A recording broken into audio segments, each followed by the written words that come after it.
Podcast Projeto Caminho Certo, o podcast do servidor público, voz ativa de quem faz a diferença. Olá, sejam muito bem-vindos ao podcast Projeto Caminho Certo. Eu sou a Francis, advogada, e é um prazer estar em mais um episódio falando de temas jurídicos importantes, sempre de forma simples, prática e acessível. Eu sou a Thaís, também advogada, e a proposta do Projeto Caminho Certo é justamente essa, traduzir assuntos jurídicos que dizem respeito a trabalhadores e servidores públicos em uma linguagem simples, com profissionais que realmente vivem no dia a dia esses temas. E hoje nós vamos conversar sobre um tema que gera muitas dúvidas e também muitas expectativas.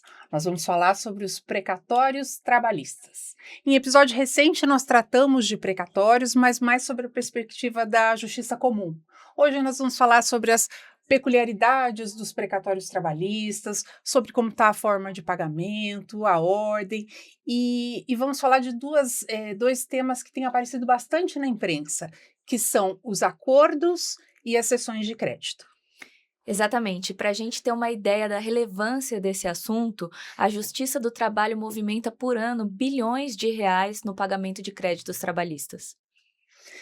Para a gente ter um retrato, né, um panorama, Thaís, desse dado, a gente tem como exemplo, em 2025, por exemplo, foram pagos 240 milhões em acordos no âmbito do TRT da segunda região, apenas em acordos com o governo do estado de São Paulo. E isso gerou uma economia para os cofres públicos de aproximadamente 60 milhões de reais. E movimentou certamente muito a vida de diversos trabalhadores, né, de milhares de trabalhadores. E, infelizmente, essa economia não é revertida para o pagamento de outros precatórios. E para conversar com a gente sobre esse tema, hoje nós recebemos o Dr. Hélder Bianchi Ferreira de Carvalho, que é juiz especial da Presidência de Precatórios e Requisições de Pequeno Valor do Tribunal Regional do Trabalho da segunda região. Doutor Hélder, para começar, o senhor poderia, por gentileza, compartilhar com a gente qual que é o papel do juiz especial da presidência do Tribunal em Precatórios e RPVs? Inicialmente, muito obrigado pelo convite e parabéns ao projeto Caminho Certo, com essa proposta de divulgar gratuitamente, de forma desinteressada e verdadeira, e de uma forma acessível à população e não só à comunidade jurídica, assuntos que muitas vezes para eles parecem complicados, né? É uma honra tê-lo conosco, Dr. Hélder. Muito obrigado. Eu venho da advocacia, advoguei 7 anos aproximadamente, e passei no concurso para juiz do trabalho aqui da segunda região em setembro de 2000. Então, estou magistrado há 25 anos aqui no mesmo tribunal. 11 anos como juiz substituto e 14 aproximadamente como juiz titular de vara. Auxiliei a doutora Beatriz na gestão anterior por 2 anos, auxiliando nessa questão de precatórios, que não é nem um país, não é um planeta, é uma galáxia completamente distinta daquilo que a advocacia ordinariamente mexe. E o doutor Valdir Florindo me convidou para dar continuidade ao projeto, também ambos priorizando com toda atenção e cuidado a questão dos precatórios. O papel do juiz auxiliar, como o próprio nome diz, ele auxilia a presidência. A presidência tem uma série de responsabilidades na gestão dos precatórios, notadamente na observância da cronologia. Uhum. A quebra dessa cronologia pode gerar o crime de responsabilidade do presidente. Então, como juiz auxiliar, eu faço a gestão de contas financeiras. Hoje somos em torno de 62 entes, e aquelas entes devedores que têm regime especial têm 2 contas. Então, ao todo, são cerca de 140 contas que temos que controlar. Supervisiono o processamento tanto das RPVs federais e dos precatórios de todas as esferas, municipal, estadual e federal. Coordeno uma equipe de cerca de 30 servidores, que essa secretaria, a gente fala Secretaria de Precatório, mas o nome correto é Secretaria de Execução da Fazenda Pública. Uhum. Faço a gestão do pagamento, a observância, fazer cumprir o rigor da ordem cronológica, mas, acima de tudo, a observância das regras na escala da Constituição Federal, dos precedentes vinculantes do Supremo Tribunal Federal, das resoluções do CNJ, do CSJT, que é o Conselho Superior da Justiça do Trabalho, e as normas regionais e muitas vezes também os enunciados do FONAPREC, né? Sim, bastante trabalho. Bastante, mas é gratificante emitir o alvará. Assim, Sem dúvida. Fico muito feliz. Doutor Helder, na Justiça do Trabalho, assim como na Justiça Comum, é possível realizar acordos direto com o ente devedor. Na Justiça do Trabalho, então, para a gente dar um exemplo para quem está nos ouvindo, como funcionaria o acordo com a Fazenda Pública do Estado? Tá. Tanto na Justiça Comum como na Justiça do Trabalho, o ato que dá o start é o decreto, é o ato normativo do ente devedor. Então, que lá eles definem os critérios objetivos de quem pode se habilitar, definir, via de regra, o percentual de deságio, basicamente esse decreto, autorizando que o acordo seja elaborado, né? Normalmente na esfera estadual, até onde eu sei, é gerenciado pela própria PGE, o requerimento de entrada. Mas na Justiça do Trabalho, notadamente depois da última correição que tivemos, para dar eficácia à resolução do CNJ 303 de 2019, exige-se, após a publicação deste ato, né, do Poder Executivo, que editais dos tribunais regionais também complementem e deem eficácia para esse ato de acordo, né, de transação. Doutor, o senhor mencionou o deságio, né? Então, o beneficiário que se habilita para fazer um acordo, ele não recebe o pagamento integral, ele vai receber esse pagamento com um deságio. Como funciona o deságio? O acordo pressupõe exatamente essa lógica, Thaís. Há uma antecipação do título que ele tem mediante um desconto, né? Basicamente é isso. Então, ele não recebe a integralidade, mas, em compensação, ele recebe antes da fila cronológica. E esse deságio a Constituição fixa um máximo de até 40%. Mas é o decreto ou ato do poder do ente devedor que vai definir se haverá um escalonamento de maior ou menor percentual, distinção para quem tem direito à parcela superpreferencial, né? Então, ele não recebe na íntegra, mas recebe com uma certa antecipação. Doutor Helder, para a gente contar para quem está nos ouvindo e tem um precatório trabalhista, como é que esse credor pode tomar conhecimento da possibilidade de realização desse acordo? O conhecimento, ele pressupõe alguns atos formais, e o principal deles é o edital, que é o chamamento, que presume-se, embora é quase uma notificação ficta, né, o edital, mas ele é necessário para a publicidade, para a transparência e para definir os critérios objetivos, né?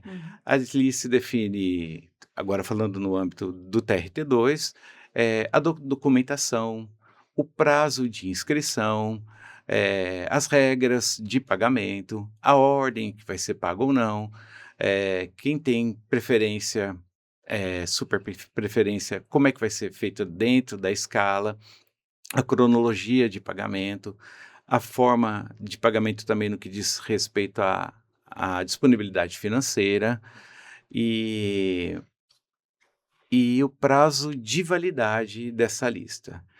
Porque o edital prevê o requerimento, o deferimento dessa habilitação e o prazo de validade dessa lista, que às vezes dá para pagar todo mundo, às vezes não dá, né?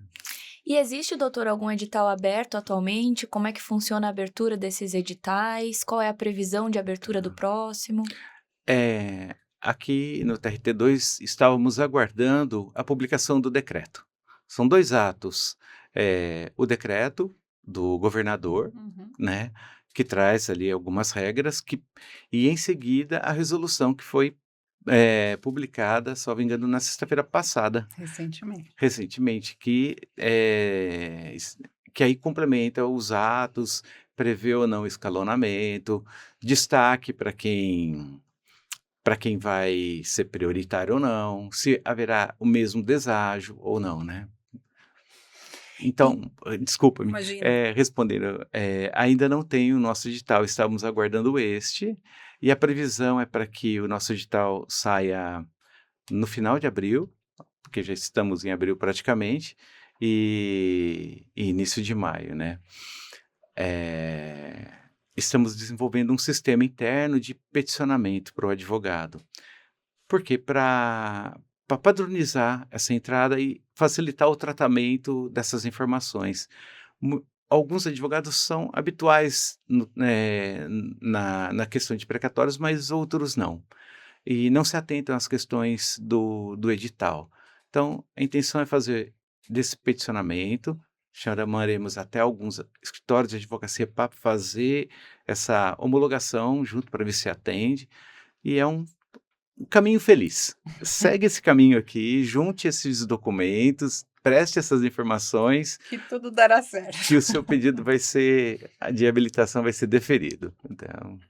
E nessa hipótese, doutor Helder, do trabalhador que tem esse precatório, ele, através do seu advogado, se habilita, né, para realizar o acordo e compõe essa lista. É garantido que esse acordo vai acontecer dentro do prazo estabelecido? Voltando só um pouquinho naquela pergunta que a Thaís fez, como é que o credor tem conhecimento? No requisito formal é o edital. E também divulgamos, Thaís, a questão em sites, nos nossos portais. É até possível fazer, mas pela demanda acabamos não fazendo, uma divulgação mais ampla.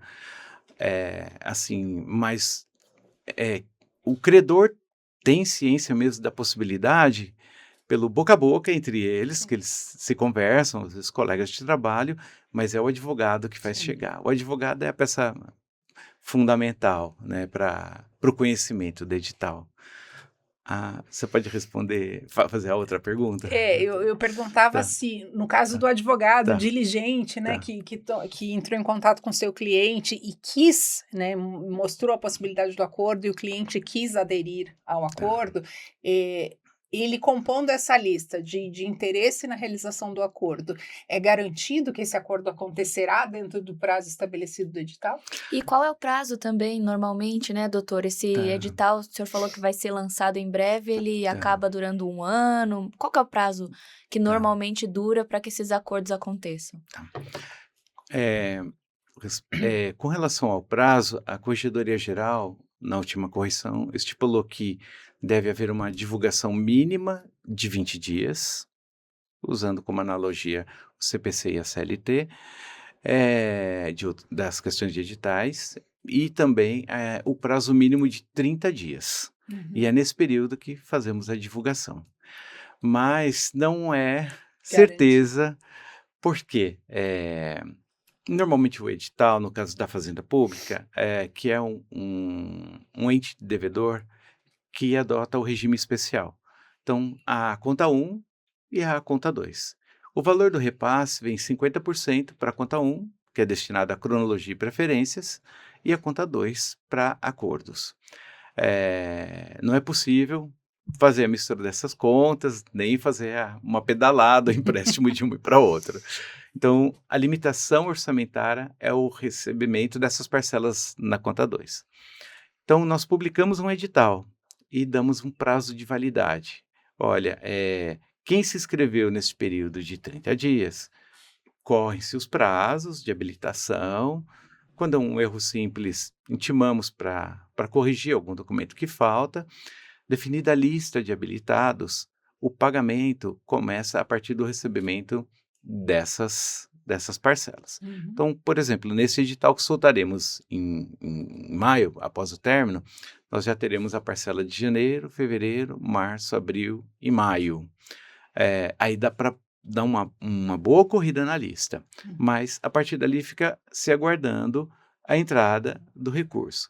O que aconteceu no último edital foi que cerca de 1.800 habilitados, mas nós chegamos ao pagamento até de 1.600 aproximadamente, porque a validade da lista terminou no dia 31 de dezembro de 2025 e não tinha mais recursos, né? A parcela de dezembro entrou em janeiro e conseguimos pagar um pouquinho mais, foi até 1.600. Os demais, apesar de habilitados, não tinha recurso, né? Agora, com relação ao prazo, como regra geral, a resolução define que o pagamento deve ser feito em 60 dias após a disponibilidade do recurso financeiro e desde que não tenha nenhuma pendência. E essas pendências são muitas. Falecimento do credor, sem a habilitação dos sucessores com a definição da cota parte de cada herdeiro, por incrível que pareça, falta de dados bancários, por isso uma sistematização. Aí provisionamos o valor no processo para não parar a ordem, quebrar a ordem cronológica e seguimos com a ordem. E eu entendo, assim, que esses 60 dias é uma diretriz. É muito difícil cumprir. É muito difícil porque tudo é estrutural, né? Além da questão orçamentária, precisamos de questões estruturais. E sistema, que também é deficitário. Então, eu entendo que tanto para o pagamento da cronologia deveria ser 60 dias, para a parcela preferencial e para o acordo também deveria ser 60 dias. Mas, na média, no questão do acordo, vai entre 60 e 120 dias. O senhor mencionou, doutor, que existem duas contas, né? A conta 1, que serve para pagamento geral dos precatórios inscritos, e a conta 2 para pagamento de acordos, então. Isso. Pelo que o senhor falou, normalmente não sobra na conta 2, mas se sobrar, então, não pode pagar os precatórios que estavam lá, dependendo da conta 1. Faltou na conta 1, sobrou na conta 2, não pode fazer essa transferência de valores, então? Não pode. No final do exercício, o saldo da conta 2 deve ser transferido para a conta 1. E com relação à abertura de um novo edital, pela resolução, tão logo quite todo o pessoal, todos os habilitados, ou então a vigência dele se encerre, eu tenho que soltar um novo edital. Então, a ideia é que sejam editais sucessivos e permanentes, mas o nosso edital depende sempre do ato da PGE, que no caso acabou de sair agora, então temos que correr para soltar o nosso edital agora. E essas pessoas que ficaram na lista, né, que não tiveram recursos suficientes para elaboração, para terem o seu acordo efetivado, para um próximo edital, elas têm alguma prioridade ou volta do zero? Elas têm que novamente se habilitar? O jogo começa do zero. Às vezes parou num determinado credor, o valor não dava para pagar, ele se habilita novamente com o risco, inclusive, de não receber, porque precatórios que não mais antigos, que não se inscreveram no outro edital, podem se inscrever na frente dele e também não ter recurso para pagá-lo, né? Então, o pedido de acordo em si não é uma certeza de pagamento. Entendi. E agora que a gente sabe, né, um pouco dessas particularidades das contas, dos recursos destinados para a ordem cronológica, para acordo, existem algumas situações consideradas de créditos prioritários, né, doutora Adri? Vamos explicar para quem nos ouve quais são os critérios hoje para pagamentos de prioridades? Quais são os critérios considerados para que a pessoa tenha o seu crédito pago com prioridade? Tá.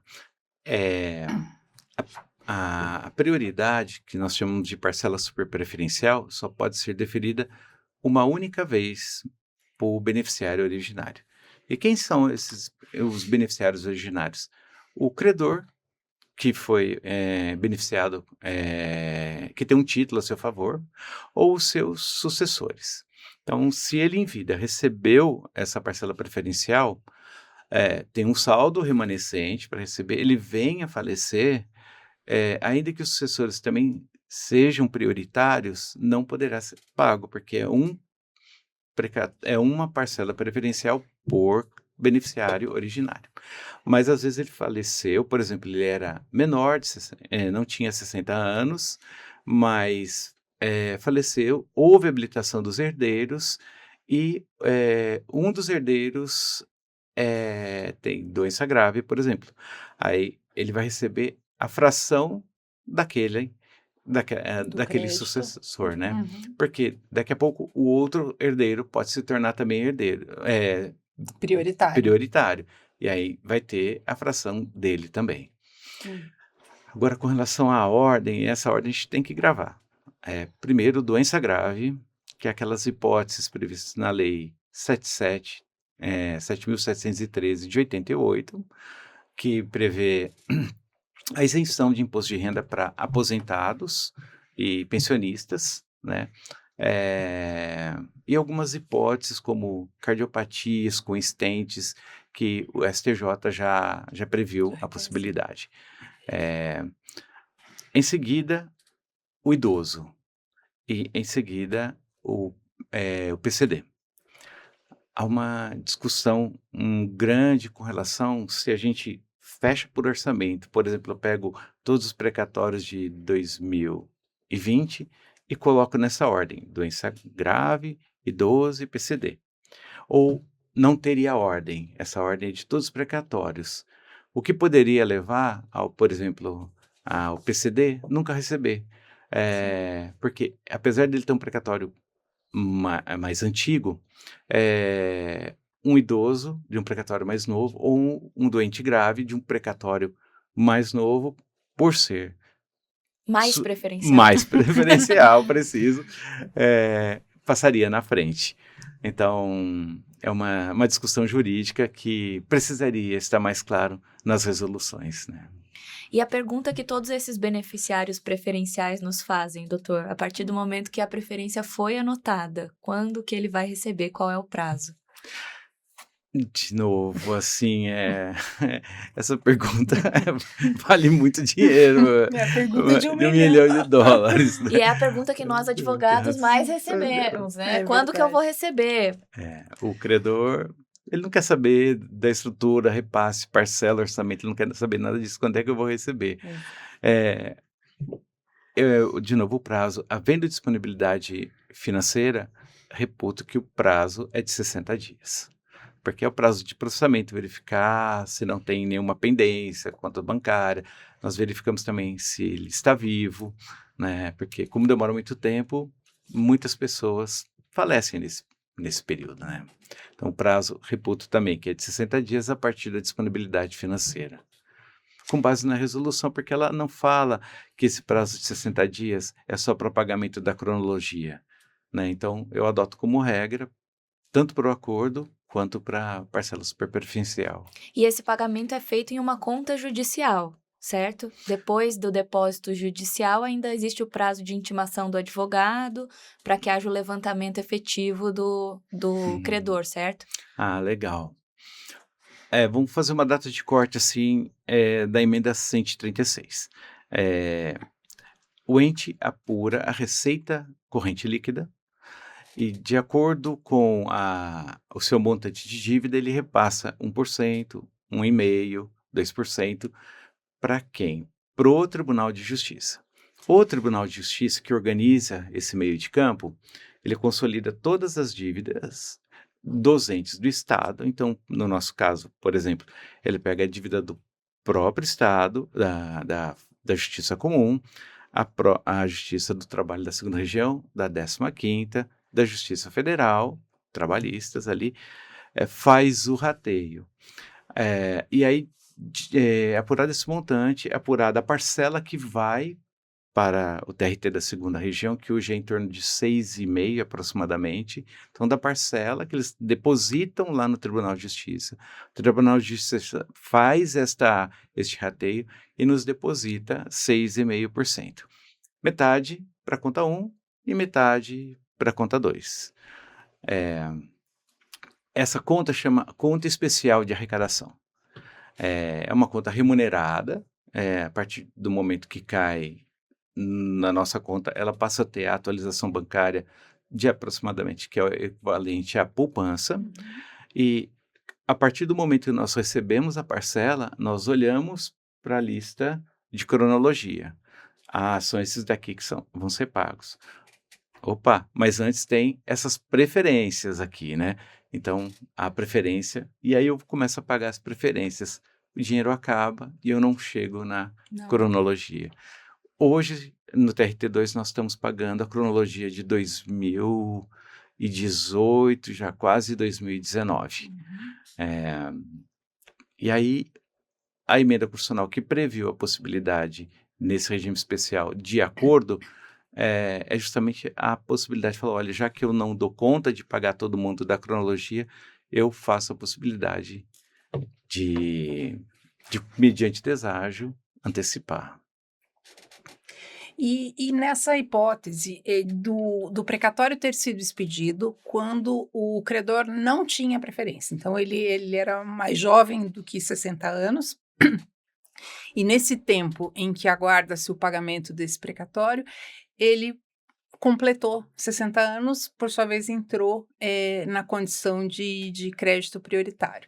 Essa prioridade é automática ou isso depende de um impulso do advogado noticiar o atingimento da condição de maior de 60?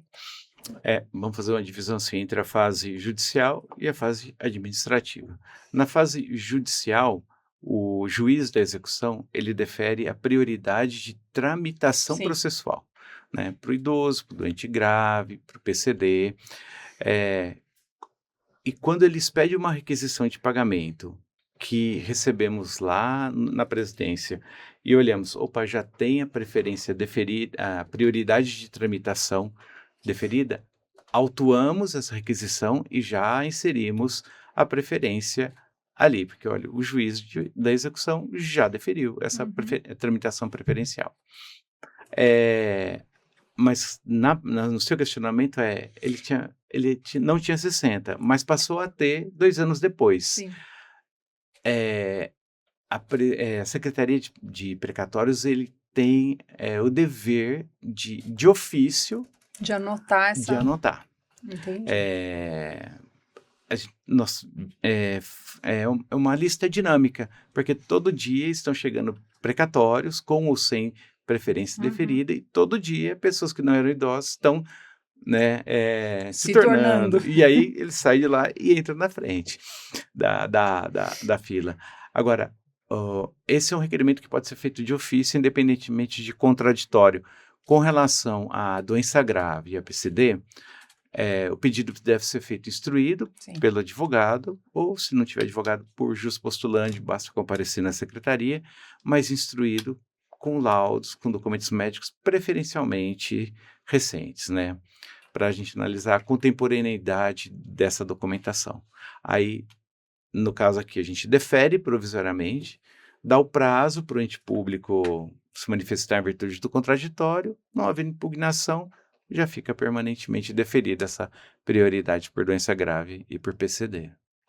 Doutor Helder, e o fato de já ter a prioridade anotada também não significa que esse servidor público seletista ele vai receber o crédito total antes da fila tradicional, certo? Ele recebe 5 vezes o valor que seria uma requisição de pequeno valor e o restante do crédito dele continua ali na lista normal, seguindo a prioridade normal de ordem cronológica mesmo, não é isso? Exato. Qual que é o valor desses 5 vezes a requisição de pequeno valor, né? Para que o pessoal saiba, se eu tiver preferência, quanto que eu vou receber exatamente.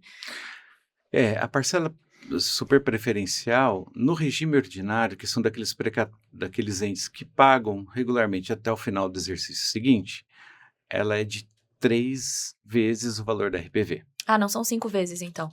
Não, do regime ordinário são 3. Certo. Mas como nós estamos falando da PGE, é 5, que está em regime especial, aí são 5 vezes o valor da RPV. Então, nós temos que olhar o valor da RPV. E aí, nós temos que... E quanto é a RPV, o valor dessa RPV? Depende da lei de cada ente. Se o ente devedor tem uma lei, questão fechada, é o valor dessa lei que o ente devedor. Sempre observando o mínimo do teto do maior benefício previdenciário. 8 mil, acredito que 8 mil. Então, nenhuma parcela, nenhuma RPV pode ser inferior a esse valor do maior teto da Previdência. Mas tem entes que têm 2 leis, por exemplo, o próprio Estado de São Paulo. Até um período era de um valor, depois passou a ser outro. O outro normalmente foi menor, diminuiu. Mas como é que a gente enquadra na lei anterior ou na lei atual? A gente sempre olha a data do trânsito em julgado da fase de conhecimento. Então, olhamos lá, transitou em julgado em 2010. Qual a lei vigente? Eu aplico aquela lei vigente, atualizo, multiplico por 5. Então, hoje, basicamente, temos 2 tetos, a depender da data do trânsito em julgado, no caso da PGE. Cerca de 80 e poucos mil reais e outro em torno de 300 mil reais, a depender do período, né? Essa é a parcela de preferência que a pessoa vai receber. Depois, o restante do crédito dela fica na lista tradicional, sem preferência, mas ela ainda vai receber essa parcela eventualmente. Aí, se a parcela preferencial for o suficiente para quitar o precatório, perfeito, morreu ali. Agora, se havendo um saldo remanescente, esse saldo entra lá na lista cronológica, né? Na parcela preferencial, por conta do fato gerador, a dedução necessária da parcela tributária do imposto de renda na fonte, proporcionalmente ao número de meses, a gente faz o rateio, e também da cota do empregado. A cota do empregador a gente não paga com a parcela preferencial, né? Doutor Helder, e na forma do pagamento da ordem cronológica, né, da conta 1, lá, dos recursos da conta 1, como é que é organizado essa cronologia? A Secretaria de Precatórios, ela funciona mais ou menos como juiz da recuperação judicial. Ela organiza esse meio campo, porque nós recebemos precatórios de vários entes devedores. Então, fala-se em cronologia, mas cronologia do quê? Aí nós separamos por entes. Município de Barueri, município de São Paulo, Fazenda Estadual. E dentre esses entes, nós colocamos ali os precatórios desses entes. Nessa lista, por exemplo, da PGE, da Procuradoria, entra tanto as condenações da própria PGE e também das fundações, autarquias, empresas dependentes. Então, por exemplo, e aí formam essa lista única dentro do próprio ente devedor. Ela não se mistura com a lista de outro ente devedor. Então, a Fundação Casa entra nessa ordem cronológica de uma coordenação, por exemplo, da SUSEM, do DERSA, sempre organizando por entes devedores, né, que fazem os seus repasses individualizados. Então, o controle dessa lista de cronologia é também por ente devedor. Algumas exceções que não entram, por exemplo, a USP tem autonomia, não é uma autarquia dependente do Estado e tem um orçamento próprio, ela não entra na lista cronológica da Fazenda Pública. Os HCs entram? Ou eles têm recursos? O senhor lembra? O HC entra, o Hospital das Clínicas entra. Uhum. Doutor, agora vamos falar de um tema que tem surgido cada vez com mais frequência aqui para a gente, que é a cessão de créditos dos precatórios, né? Muitas empresas entrando em contato frequentemente com os servidores, perguntando se a pessoa quer vender os seus precatórios, certo? Isso é frequentemente ouvido por nós lá no escritório de advocacia e a gente queria saber quais são os cuidados que o pessoal precisa tomar quando recebe esse tipo de proposta de empresas, fundos de investimento. A cessão de crédito, agora vou falar o que eu sinto, né? É uma frustração, porque compra-se na prática a demora do Estado para o pagamento e o desespero do credor de precisar receber. Se não precisasse, eu aguardaria, sem nenhum deságio. Mas a cessão é um direito já constitucionalmente previsto, ele pode ceder total ou parcialmente o seu crédito. A resolução não define todos os critérios objetivos, mas assim, agora eu vou falar sobre a experiência prática. Sendo abordado ou esponte própria, havendo interesse do credor em fazer essa transação, essa cessão total parcial, primeira coisa, contacte o advogado. Porque ele vai atualizar o crédito para que ele tenha ciência de quanto o crédito vale. É muito comum um precatório de R$100 mil, recebemos lá uma transação, ele está recebendo R$70 mil, mas atualizado o precatório valeria R$300, R$400 mil. Então, a primeira coisa é falar com o advogado vai instruir para poder atualizar no mínimo. E outra questão também, uma intercorrência que acontece, é a troca do advogado. Então, a reserva de honorários com a juntada pode ser na fase do juízo de execução, né? Ou já lá nos precatórios, necessariamente tem que trazer o contrato de honorários. É uma proteção para o próprio advogado, porque não é habitual, mas é comum a troca do advogado no final. E se não houver a reserva, o advogado vai ter que discutir lá na justiça comum a questão dos honorários advocatícios. Agora, outros cuidados, assim, por hora não se exige escritura pública, mas o tabelião é uma forma de verificar a validade, comparece na minha presença, verifico que está com as suas faculdades mentais, é espontâneo, não é espontâneo, o crédito é de tanto, está ascendendo por tanto, a forma de pagamento, tem reserva, não tem reserva, e são alguns cuidados que eu sugiro que o cedente tome, né, nessa sessão de crédito. Mas é uma frustração porque, assim, é a demora tanto do processo judicial e da fase administrativa de pagamento, né? E dos entes de não pagarem. De não pagarem.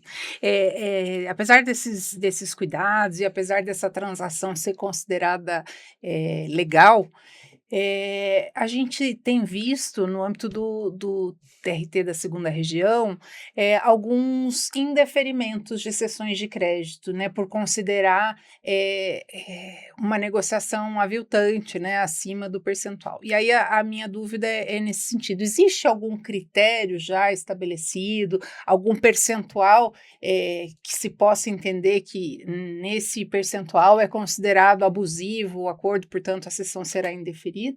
Ou não? Não tem. Na Justiça Federal, pela resolução do Conselho da Justiça Federal, toda a sessão deve ser submetida ao juízo da execução. Uhum. Ele diz se é válido ou não é válido o negócio jurídico, faz diligência quando é o caso. No Tribunal da Segunda Região, nós recebemos, verificamos se tem uma questão de um prejuízo, não reserva de honorários, uma documentação faltando, ou então um percentual aviltante. Nós não fazemos o registro, porque a competência da presidência é só fazer o registro da sessão. Mas também não somos passivos àquilo que está sendo trazido. Neste caso, encaminhamos para o juízo da execução. A nossa competência em precatórios é administrativa. Essa questão de validade ou invalidade do negócio jurídico é judicial. O juiz, homologando ou não essa sessão, quando não, aí tem os recursos da fase, agravo de petição e tudo mais, homologando, aí nós fazemos o registro. A priori não vendo nenhum vício, nada que chame atenção, nós fazemos o registro. Mas sempre, aí sim, dando ciência para o patrono, porque muitas vezes a sessão chega sem o advogado saber. Então, e não havendo um vício, pode se materializar um prejuízo muito grande. É verdade. Então, vamos só recapitulando, né, os pontos que nós tratamos aqui. Os precatórios trabalhistas, então, eles são uma ordem judicial de pagamento, normalmente de um servidor público que tem a contratação sobre o regime seletista. Isso, segue as regras constitucionais, Isso. a ordem cronológica, não é mesmo, que nós falamos aqui, mas tem algumas alternativas, né? A cessão de crédito, que nós falamos por último, que é quando uma empresa aparece querendo comprar o seu precatório, você pode, dentro das regras, fazer a venda desse precatório, receber o seu valor com mais agilidade e essa empresa fica no seu lugar ali na ordem preferencial, ou também os acordos, né, que nós comentamos com o próprio ente público, que significam um deságio. Você vai receber com uma certa preferência, mas vai receber um crédito menor. E o mais importante disso tudo é que o beneficiário de um precatório sempre vá atrás do seu advogado para questioná-lo, perguntar, né, quais são os prós e contras, essa é a pessoa mais competente para te ajudar a perceber qual é o caminho mais adequado para recebimento do seu crédito. Eu acho que isso é o alerta mais importante que a gente pode dar, e eu acho que a principal contribuição, talvez, desse episódio é que quem tem um precatório, seja ele trabalhista ou até mesmo estadual, deve acompanhar, né, o andamento do seu precatório junto ao seu advogado, né, doutorado, e especialmente como os pagamentos desse precatório, desse ofício, costumam levar muitos anos, há uma necessidade de observação desse credor de manter seus dados atualizados, né, porque de repente muda de endereço, muda de telefone e o advogado não tem mais contato, inclusive para informar que está aberto um edital para possibilidade de acordo e recebimento antecipado. Então, além de tratar sempre com o advogado do processo, cabe ao credor manter os seus dados atualizados junto ao seu advogado, para que esse possa manter contato, e como a Thaís comentou, né, é ele quem poderá fazer a atualização do crédito, mostrar alguma perspectiva de tempo de recebimento, oferecer, se houver oportunidade, a realização de acordo com um deságio diretamente com o ente devedor, ou até mesmo considerar a oferta que eventualmente a pessoa tenha recebido no caso de um fundo de investimento, né? A gente não sabe a condição, a necessidade de cada um, mas é o advogado que poderá mostrar tudo isso para que o credor possa tomar a melhor decisão, mais consciente, sem prejuízos que desconhecia quando fez o negócio, né? A questão do advogado é muito importante, porque aconteceu várias vezes da parcela preferencial ter sido deferido.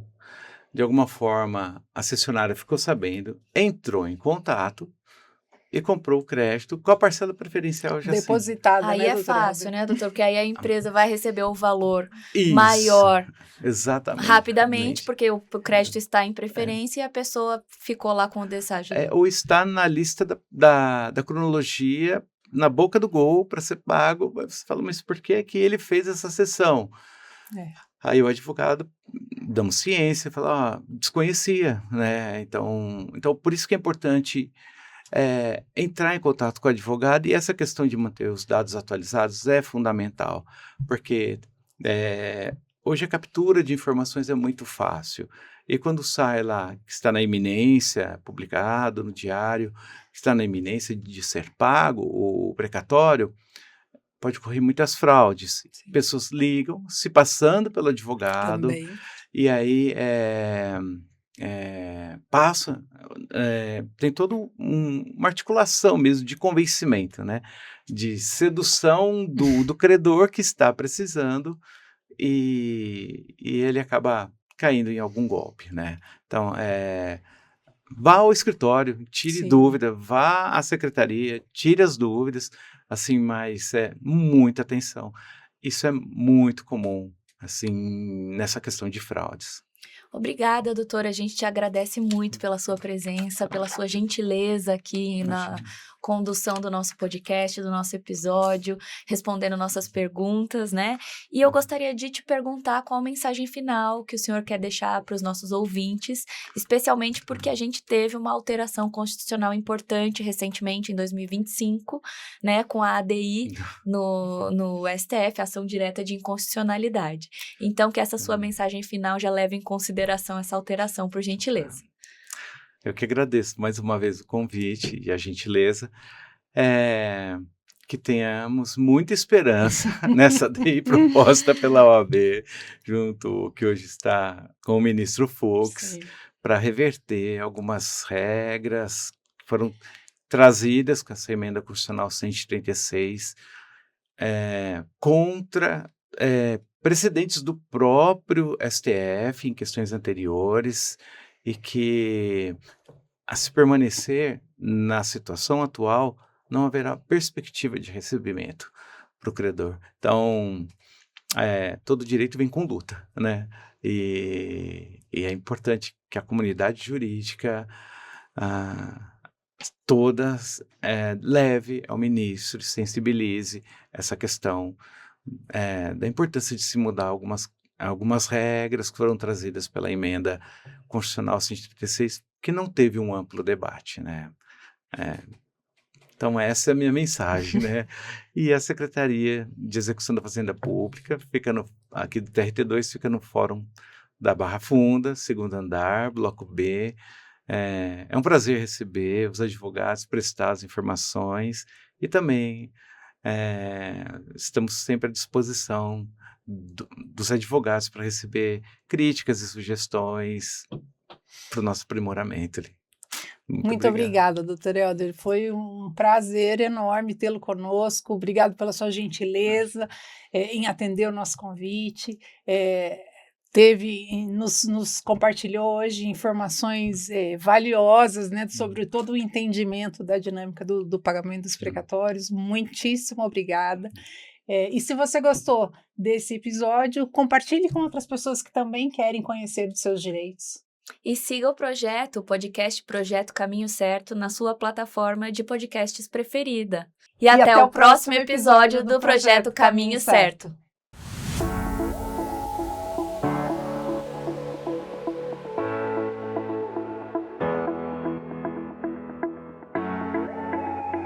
Podcast Projeto Caminho Certo. O podcast do servidor público. Voz ativa de quem faz a diferença.